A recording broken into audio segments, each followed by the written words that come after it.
Quando diz lá no livro de Gênesis, capítulo 1, versículo 1, e criou Deus o céu e a terra. Aquela palavra é Elohim no hebraico.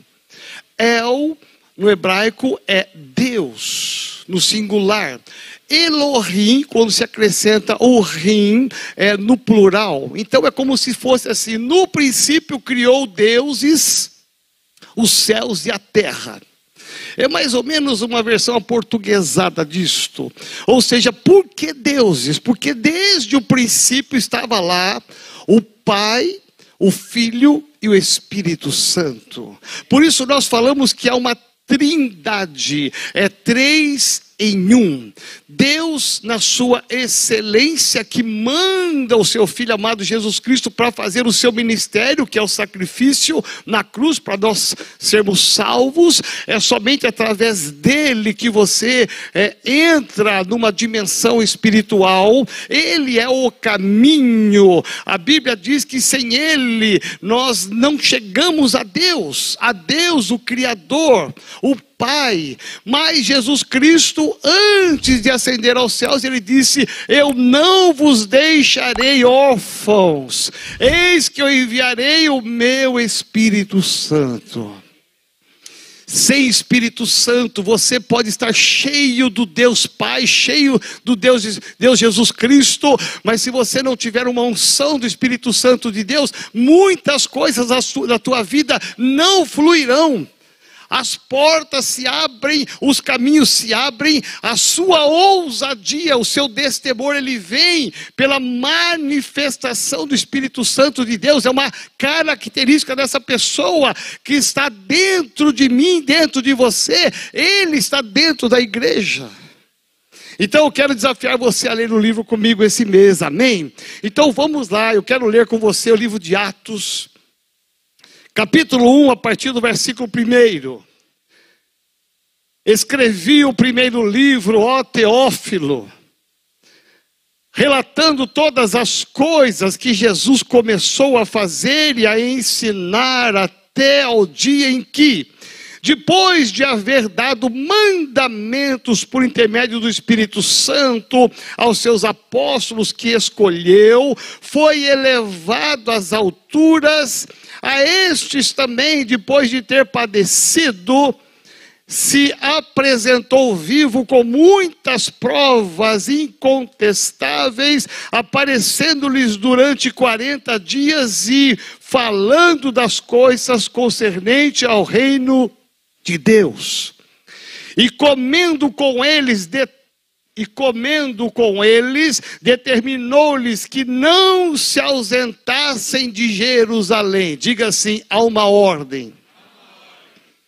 Olha o que Jesus está dizendo para eles. Jesus está entre o período daqueles 40 dias, pós-ressurreição, pós a sua morte, na ressurreição daqueles 40 dias, antes de ele ascender aos céus, ele reúne, come com os discípulos e vai dar uma ordem, ele vai dar um mandamento. Olha o mandamento: que não se ausentassem de Jerusalém, mas que esperassem a promessa do Pai, o qual disse: ele de mim ouvistes, porque João, na verdade, batizou com água, mas vós... Olha só o que diz essa palavra é para mim e para você.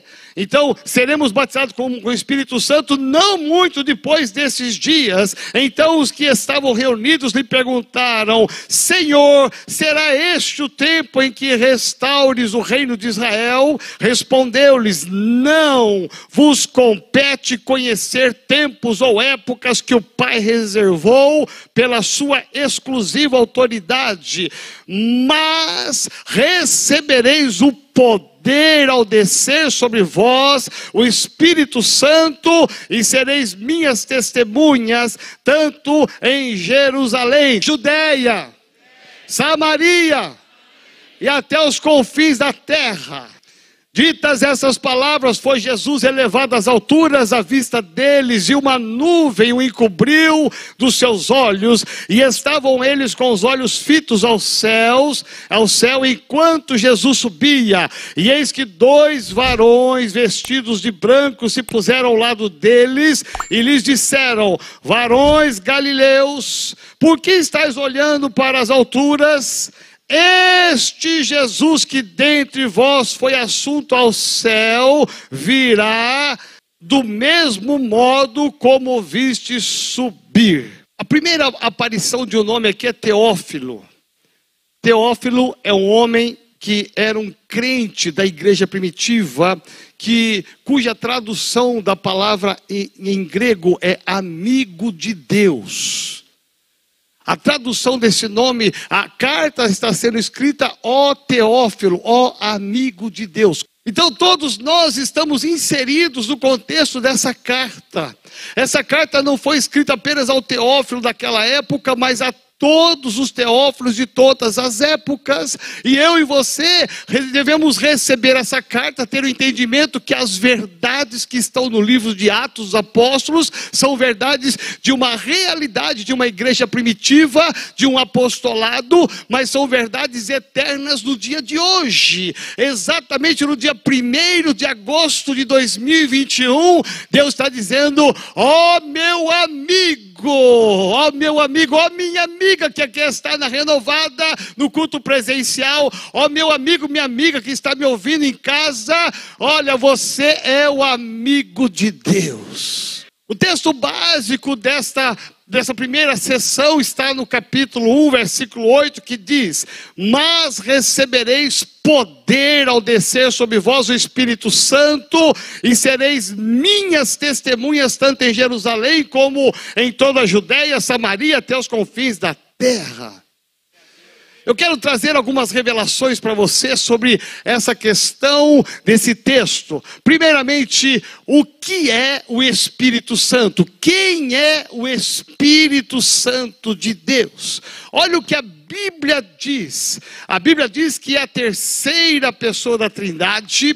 As definições são que ele é o bom Espírito, ele é o Consolador, ele é o Santo de Deus. Há uma simbologia para representar o Espírito Santo de Deus, por exemplo, a água, o vento, o azeite, a chuva, o pombo ou a pomba, o óleo, o fogo. Qual é o seu ministério? O que compete ao Espírito Santo de Deus? Qual é a missão dele hoje e naquela época? Nós devemos entender e separar que, ao mesmo tempo que Deus é Pai, Ele é Filho e Ele é Espírito Santo, só que as funções, elas são distintas. E hoje, desde a época em que Jesus ascendeu aos céus, a manifestação de Deus, ela vem pela forma do Espírito Santo de Deus. Veja, o que é que Jesus prometeu para eles?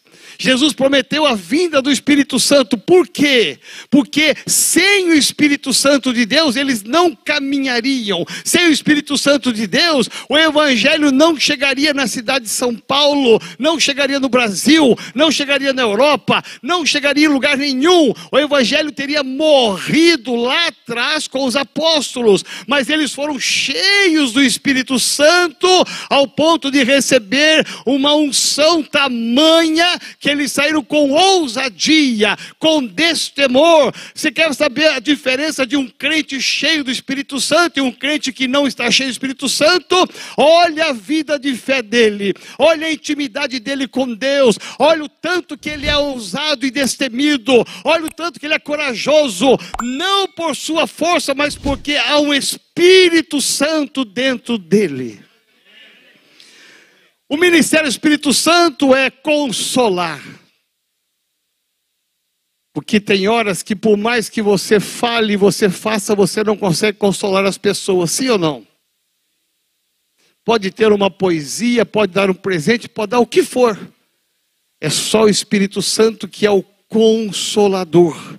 É o Espírito Santo que convence o homem do pecado, da justiça e do juízo. Veja, por mais que você tenha argumentos e você queira falar algo para alguém, quem convence o homem daquilo que é de Deus é o Espírito Santo de Deus. Você pode e deve falar, mas quem vai convencer é o Espírito Santo de Deus. A Bíblia diz que o Espírito Santo dá acesso ao Pai. A Bíblia fala do fruto do Espírito Santo de Deus, que é uma bênção. A Bíblia fala que Ele nos dá ousadia. É o Espírito Santo que nos ensina a verdade, as revelações da palavra. É o Espírito Santo que guia os seus passos no caminho certo. Tem vários caminhos errados e apenas um certo. Como saber qual é esse certo? É o Espírito Santo que vai te dizer: está errado, errado, errado. O certo é aquele ali. É o Espírito Santo que vai te guiar no caminho certo, a você tomar decisões acertadas e ser no final um vencedor. É o Espírito Santo que nos inspira. Sem o Espírito Santo não há inspiração. É o Espírito Santo que intercede por nós quando nós não sabemos o que pedir. É Ele que dá uma consertada na minha e na sua oração, diz o apóstolo Paulo. Ele vai interceder. Você ora aqui, e se essa oração ela não for de acordo com o que Deus espera, o Espírito Santo vem e Ele intercede, e Ele vai levar a sua oração consertada para Deus. E por último, a Bíblia diz que Ele habita em nós. Desde o dia que você entregou sua vida a Jesus Cristo, acabou a sua carreira solo. Você nunca mais estará sozinho. Jesus estará contigo, porque Ele disse: eis que estou convosco todos os dias até a consumação do século. Mas Jesus vai estar do seu lado, mas o Espírito Santo vai estar dentro de você. A Bíblia diz que o nosso corpo é o templo do Espírito Santo de Deus. Se você olhar na Bíblia, não vai estar escrito lá: olha, não pode fumar. Não está escrito. A Bíblia não está escrito: olha, não beba exageradamente, nem moderadamente, nem beba de forma alguma. Não está escrito. Na Bíblia não está escrito para você não se drogar. Não está escrito para você não se prostituir. Não está escrito. Mas por que é que nós não bebemos, não fumamos, não cheiramos e não nos prostituímos? Porque quando você faz isso, você está ferindo a terceira pessoa da Trindade, que é o Espírito Santo que está em você. Tudo que você fizer que vai trazer um dano físico, traz um dano para o Espírito Santo de Deus. Veja a seriedade. É esse o entendimento que eu quero trazer sobre você. Porque lá no Antigo Testamento, você vai perceber a aparição do Espírito Santo de Deus. Ele está lá também. Você vai ler e vai perceber que o Espírito Santo ele está agindo. Mas ele vem, age e volta para o Pai. Ele vem, realiza uma obra e volta para o Pai. Ele vem, faz algo e volta para o Pai. Mas Jesus disse: chegou o tempo que o Espírito Santo ele descerá e ele permanecerá em vós. Jesus disse em João 14, 16 a 18: eu rogarei ao Pai e Ele vos dará outro Consolador, a fim de que esteja para sempre convosco, o Espírito da verdade, que o mundo não pode receber, porque não o vê, nem o conhece. Vós o conheceis, porque Ele habita convosco e estará em vós. Não vos deixarei órfãos, voltarei para vós outros. Meu irmão, essa é a promessa. Os apóstolos tinham acabado de vivenciar um tempo de morte. Jesus morreu, foi crucificado. Eles estão agora sozinhos, mas eles têm uma promessa. Jesus ressuscitou, ficou 40 dias entre eles, mas disse: agora acabou meu tempo, eu vou subir ao Pai. Mas vocês não vão ficar sozinhos, eu vou mandar o Espírito Santo de Deus Consolador. Vocês não ficarão órfãos. Meu irmão, quando você faz parte do Evangelho, quando você faz parte da vida cristã, você nunca está sozinho. Todos podem te abandonar. A Bíblia diz que ainda que meu pai e minha mãe me abandonem, o Senhor me acolherá. O Espírito Santo de Deus caminhará com você por todos os lugares. Ele dirigirá os seus passos. Então, o primeiro momento, a primeira revelação é entendermos qual é o papel, qual é o ministério. Por que é que Jesus está dizendo, recebereis o Espírito Santo de Deus? Por que é que Jesus quer deixar aqui a continuidade até a volta dele? Para que eu e você não ficamos sozinhos. Segundo princípio, quem é que recebeu essa revelação e essa promessa? É interessante porque Deus me levou algumas palavras. Porque é uma promessa, recebereis.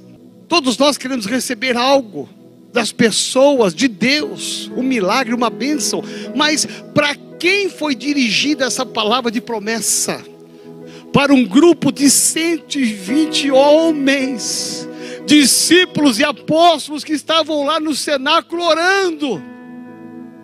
Por que é que foi dirigida essa palavra a eles? Porque eles estavam obedientes. Eles tinham perdido o mestre morreu, o mestre foi embora. Agora eles queriam falar do Evangelho, eles queriam ministrar o Evangelho, eles queriam evangelizar as pessoas da época, mas eles tinham que ter uma expectativa no coração. Não façam nada, me ouça, olha o que Jesus está dizendo para eles: não façam nada, ficai em Jerusalém, até que do alto sejais revestidos da autoridade e do poder do Espírito Santo. Sabe o que Jesus está dizendo para mim e para você? Que na nossa força a gente não consegue nada. Meu irmão, nós estamos numa cidade chamada São Paulo, nós estamos na saúde. Meu irmão, nós queremos ganhar uma cidade inteira para Jesus, mas na força do meu braço, do seu braço, nós não vamos conseguir. Somente através da unção do poder do Espírito Santo de Deus é que vai a igreja crescer, a sua célula crescer. Quando você ora, as coisas vão acontecer, porque há uma unção do Espírito Santo de Deus sobre a sua vida. É isso que vai trazer resultados na sua vida financeira, na sua vida conjugal, na sua vida ministerial, na sua célula, na nossa igreja. É a unção, é o Espírito Santo de Deus que vai nos impulsionar a conquistar alguma coisa. Por isso que está dizendo, mas recebereis. Isso não tem preço, não é pago, não se encontra em nenhuma prateleira de supermercado, de farmácia. É algo que vem de Deus, de graça. De graça recebeis, de graça dai. É isto, a promessa veio para pessoas que são fiéis e obedientes a Jesus. Eles podiam dizer: não, Jesus já foi embora ao Pai, vamos começar a fazer a obra, vamos começar a evangelizar, vamos começar a curar as pessoas, expulsar demônios. Jesus disse: ficai em Jerusalém, não façam nada, absolutamente nada, sem antes receber. Essa promessa veio para homens que são fiéis na obediência. Todas as promessas da Bíblia têm uma questão antes, uma palavrinha: se quiserdes, se me ouvirdes, se fizer. Sempre tem uma condicional antes, porque Deus quer ver a sua fidelidade, a sua obediência à palavra. Todas as promessas, elas vão ser derramadas só sobre aqueles que são obedientes. Nós vamos ver que aqui está no futuro: recebereis. Mas você vai para o livro de Atos 2, ali vem a manifestação completa, porque eles obedeceram, eles ficaram orando ali dias e dias e dias, 120 homens orando. Aí quando entra o livro de Atos, você vai ver, aí se cumpriu a promessa do capítulo 1, a palavra de Jesus se cumpriu. Por quê? Porque eles foram obedientes à palavra de Deus. Aqui disse que recebereis o poder. Diga poder. Para que é que nós queremos poder? Presta atenção. Nós precisamos de poder, não para nos julgarmos mais que os outros, e os outros menos que a gente. Eu quero mais dinheiro porque eu quero ser mais que os outros. Eu quero ter mais resposta de oração porque todos vão saber que fui eu que orei. Recebereis o poder do Espírito Santo de Deus. Essa palavra poder no grego é dinamis. Ou seja, é exatamente o poder e a força e a ousadia. É como se fosse uma dinamite. É uma força sobrenatural que ela vem e ela se move dentro de você. Você não estudou para isso, você não pesquisou para isto, mas há algo de Deus que vem de graça. Recebereis o poder do Espírito Santo de Deus. Para quê? E eu vou entrar aqui rapidamente, para quê? Para que esse poder do Espírito Santo de Deus? De você falar as coisas acontecerem, você impor as mãos e acontecer milagre, você profetizar sobre a sua finança e vir milagres financeiros. Para que esse poder? E aqui vem a resposta em quarto lugar. Qual é o propósito do poder? A Bíblia diz aqui: e recebereis o poder ao descer sobre vós o Espírito Santo de Deus, e sereis minhas testemunhas. Quando Jesus aqui disse, e sereis minhas testemunhas, está dizendo, se preciso for, morra pelo Evangelho. Não é para você se suicidar, não é para você se explodir, não. A promessa é que você vai ter uma unção tamanha para você ser uma testemunha do Evangelho.